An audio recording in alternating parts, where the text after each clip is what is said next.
आज इत्तेफाक से हम खड़े थे तो मैंने ये देखा, ये एक भाई हैं, एक बाजू से मजदूर है। अगर आप इनको देखें तो ये इस गाड़ी से माशाल्लाह सीमेंट को अनलोड कर रहे हैं। मांगने को ये भी मांग सकते हैं, लेकिन ये अल्लाह के नेक बंदे देखें, एक हाथ के साथ आप लोगों के सामने ये एक हाथ के साथ अनलोडिंग कर रहे हैं। जिन लोगों ने काम करना है और जिन्होंने बहाने करने हैं वो कुछ भी कर सकते हैं। ये देखें, ये कोई फेक नहीं, सारा आपके सामने है।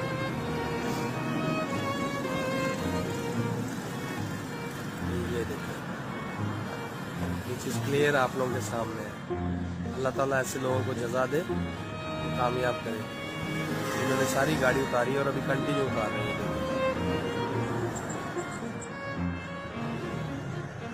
ये चेक करें।